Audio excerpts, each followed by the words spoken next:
Hi everybody. So I changed the camera setting a little bit because the way I had it before, it wasn't really allowing me to get a bigger view, and there was like such a big close up on my face, and the kids were even laughing at me because of my maroon hat. So I changed my hat as well. So we're back to this blade that we're making with this mystery steel. Now I've done some homework or some research. Apparently these toilet roll cutters are made of cemented carbide. And the composition is a whole lot of different types of metals that I don't really quite understand. I mean, I'm just trying to make a knife here. I try to drill holes through it with my cobalt bits, but nothing is going through it. I don't have, and apparently from some of the guys that I was speaking to, they said try a tungsten carbide bit for your drill, and I don't have a tungsten carbide bit for my drill. So I want to finish that knife today because I'm quite excited about another thing. I don't think I'm going to have to heat treat this. Well, I'll have to make the knife and then use it for a while and see if it loses its edge or whatever it is. Obviously, the person who gave this to me gave it because it's spent blades, means that it's lived or it's done its job. I got cut already with on my thumb. I don't know if you can see the scar there.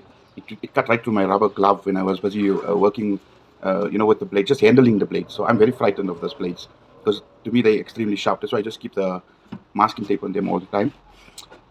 So what I'm going to do now is I'm going to rather take my angle grinder and I'm going to cut a notch across here, which is what I told you would be my alternative plan. That will give me a hole in the knife where I can put some pinning material through when I'm putting on the handle. And then I'm going to clean it up, fit the handle, and we're going to call it a knife. So let's see how that goes. Safety first. I'm just putting on my gloves. I hope my camera is not too close to this. And sorry for the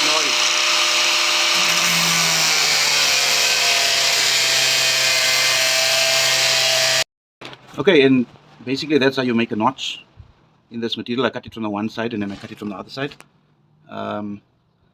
I think I've got pins that are about that thin that I can use. Maybe just to give it a little bit more mechanical hold, I'll use 3 pins. But that's easier said than done when you're working with the wood. So I'm using a little bit of sanitizer. I think it's got alcohol in there just to get that stickiness off from the tape I just took off. I'm going to sand this particular blade now till it's nice and clean because it's got all of that black marks and spots, etc. And then I'm going to tape it up again so that I don't get cut. And then I'm going to start on the handle. That's this side.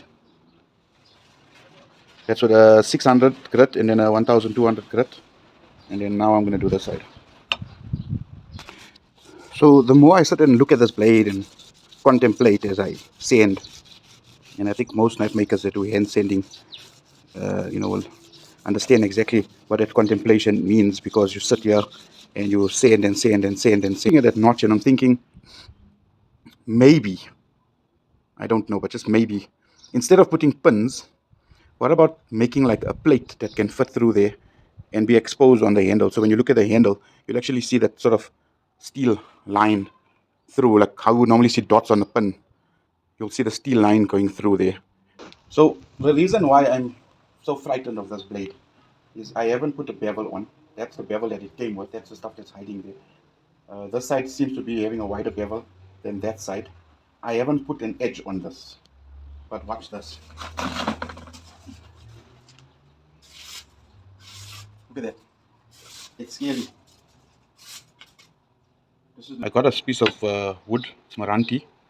And I'm thinking of doing a handle like that. So I've just drawn out all my markings. I want to have a nice palm swell, sorry, and then a little bit of a coming to me, and then I want the handle to sort of come a little bit over the knife there and meet to get that look. Then I've got the notch there. I'm going to use a piece of the scrap metal here to try and cut a piece that's about that wide that I can fit through there. Difficult. I can't find my cutting blade for wood, but this one here is about as thick as the actual blade is, so I'm going to use that to sort of cut through here so that I can slot the knife into that space and then start working on the fit up. This is my trusty bandsaw. Actually, you'll find that I use a lot of those Mac Afric products. They're nice hobby type DIY stuff that you can get from them. Um, Not very expensive, quite affordable. It is a dangerous machine. I'm just going to try and cut out that handle shape as best as I can, and then I'll finish up whatever else on the on my belt sander.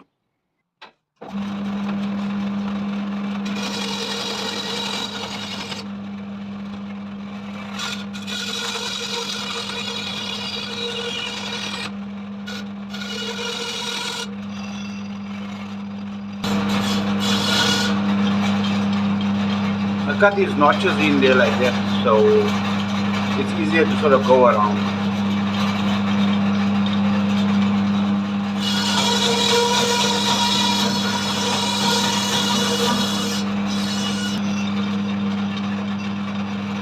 That's what it looks like.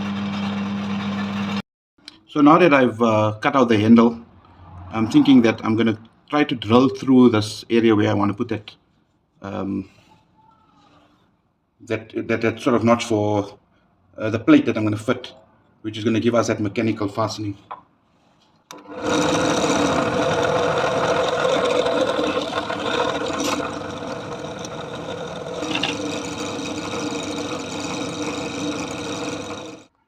So I got the notch milled through in that way that I was doing it. I'm going to take a file now and just clean it up. I know it's going to be very thick. I'm going to attempt to make the notch in the handle a little bit thicker than what it actually is. And I know then I got to clean up, and because it's going to create so much of heat. So now I'm going to attempt something stupid. I'm going to take my angle grinder because I'm too lazy to use a hand saw to cut that groove there so that the knife handle or the can fit into that groove that I'm going to make. Let's hope it works. Ha! Success. I love it when a plane comes together. Okay, so it's a little bit thin on the one end, but we'll grind that out. But as you can see, this is fitting in. I'll just need to make some little bit of modifications, and if I look here, it's lining up with the notch. So that looks like it's gonna be something. So my crazy idea seems to be working. Um, I fitted up the handle. Um, okay, so it's not the neatest job in the world. Right, so we've reached that point now where I want to glue everything up. As you can see, the handle is it's fitting nicely, and then I've got this locking mechanism that I've made to lock it in place. Um, so I like to use a Spratly Quickset clear. It's quite a good glue to use. It's a two-part mixture, so you've got to put the glue in and you've got to put the hardener.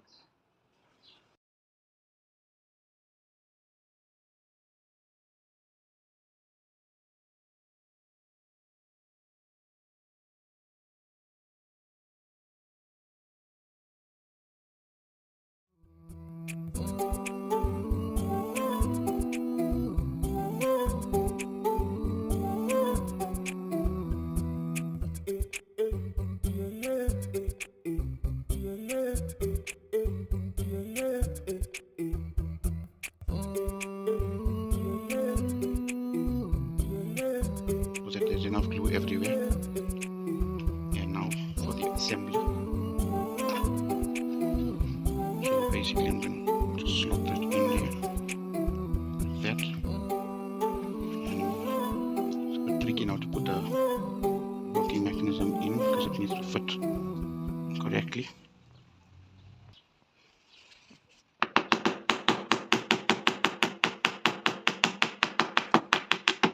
There we go, that got in there.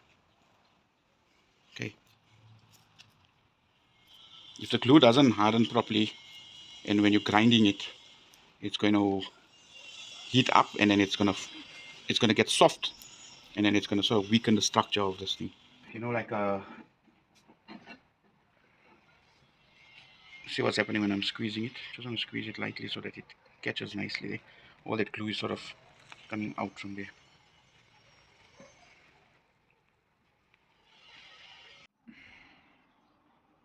So we're just waiting for the handle to dry. I've got that wood filler in there now.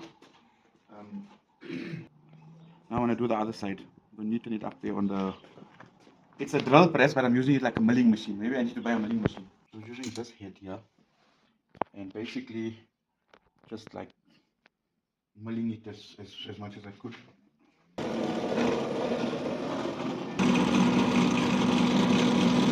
You have to improvise. You have to come up with ideas of how you want to do things, just to get what you want to get done. The groove is sort of coming out a little bit better than the other one was on the other side. Only two grooves, one on this side and one on that side.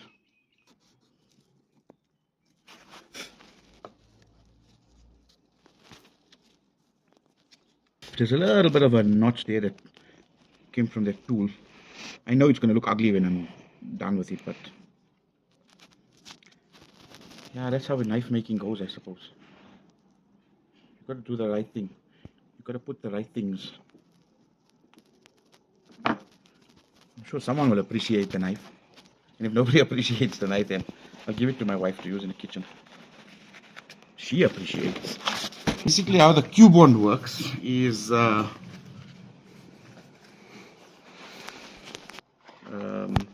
but now this is what I'm using right now. So the kit comes with the adhesive. There's two of them. This one's already opened, and then it's got two different colors of the powder. So there's a gray powder and then there's the black powder. Try and fill it up a little bit more to the top.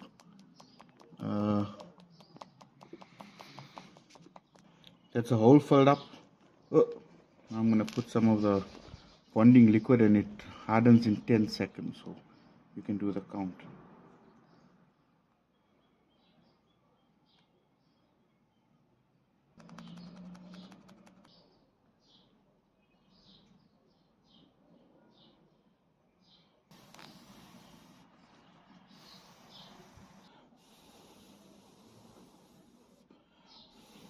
Be careful your beard doesn't get stuck in the glue.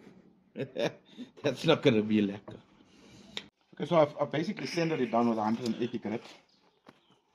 I got what I wanted, but it's not very neat. I am trying to be neater in my knife making. I am really. And if you actually see some of the older knives that I've made, there's a huge improvement. But I think it takes a lot of time and a lot of practice, like for example on a machine and understanding what it is. I know a lot of people will say, "Well, there's nothing wrong with it, and it looks fine," and that. But you know, the more you want to work with something, the more you want to perfect it.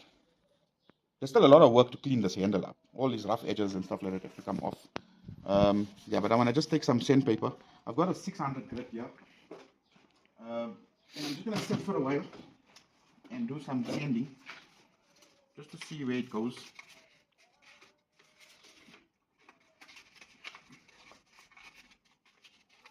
If it makes a difference. This is the boring stuff. I'll catch you guys on the other side of this. Okay, so we've done 100, 180, 400, no, 320, 600, 1200 grit. All by hand. And it's starting to look hell of a lekker. It feels like a knife handle. It does feel like a knife handle, but the thing about, I think when you sand it like this here, and maybe don't maybe polish it up and stuff like that, then it does look like it's a bit old. But we're gonna do the reveal. Let's hope that goes well, because the whole thing is gonna be on camera.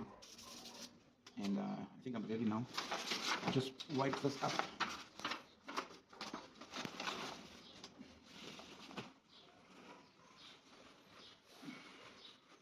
Get all that dust off. Okay, now we're gonna put some, this is not milkshake syrup, it's just an easy container for me to put my raw linseed oil. Are you ready for this? Let's get a close up. You don't have to expect like major change. But wow, oh, that's so satisfying. That's what it's gonna look like. Let's get some on the other side as well. So the oil also protects the wood gives it a nice smooth finish, and it makes that wood pop like what you're seeing now. It almost looks, I think it looks quite nice. Let's check it in the sun. Wow, look at that. Amazing. Supposed to have been a scrap project. Actually turned out to be quite nice. I'm just going to clean up this section, open up the handle, the blade itself, and then we're going to do blade testing.